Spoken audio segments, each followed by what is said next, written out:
Welcome to Story Lounge. Picture this. It's April 10th, 1912, and you're stepping aboard the RMS Titanic, the pride of the White Star Line. Nicknamed the Ship of Dreams, she's a marvel of modern engineering, hailed as unsinkable. But, as we now know, those dreams were shattered on a freezing night just days later. Carrying over 2,200 passengers and crew, the Titanic was more than a ship. It was a floating microcosm of society, with its first-class grandeur, second-class comforts, and third-class hopes for a brighter future. But beneath the luxury and excitement lay an iceberg of untold stories waiting to be revealed. Today, we're bringing these stories to life, through the eyes of survivors who lived to tell their tales. Our first story comes from Eva Hart, a 7-year-old traveling with her parents in second class. For Eva, the Titanic wasn't just a ship, it was an adventure. I couldn't believe how big the ship was. It felt like a palace. My father said it was the safest place in the world, but my mother didn't agree. Eva's mother, Esther, had a deep sense of foreboding. She refused to sleep at night, convinced the Titanic was doomed. When the ship hit the iceberg, I was asleep. My mother shook me awake and said, "Put on your coat, we're leaving." Eva and her mother made it onto a lifeboat, but her father stayed behind. She remembers his final words to her. He kissed me and said, "Be a good girl, and hold on to your mother." I watched him wave as we were lowered into the freezing sea. Eva's father, like many men that night, sacrificed himself to save others. His bravery and her mother's instincts saved Eva's life. Charles Lightoller, the Titanic's second officer, emerged as one of the night's unsung heroes. Charged with filling lifeboats, he faced an impossible task, saving lives while maintaining order. I told myself there wasn't time to panic. Every second mattered. Women and children first, that was the only rule. Lightoller's dedication went beyond duty.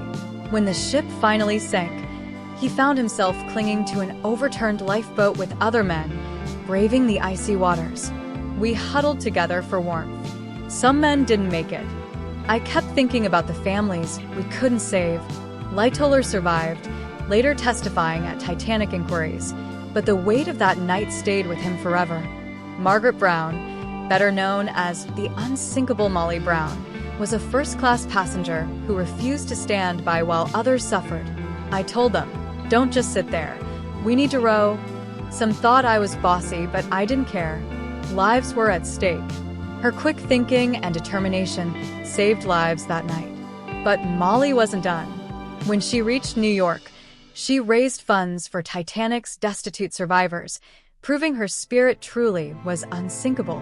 Jack Thayer, a 17-year-old first-class passenger, faced an unimaginable choice: stay on the sinking ship or jump into the freezing ocean. I saw the water rising and knew I had to jump. It was the longest fall of my life. The cold hit me like knives. Jack miraculously survived, clinging to a lifeboat until rescue arrived. His account became one of the most vivid descriptions of the Titanic's final moments.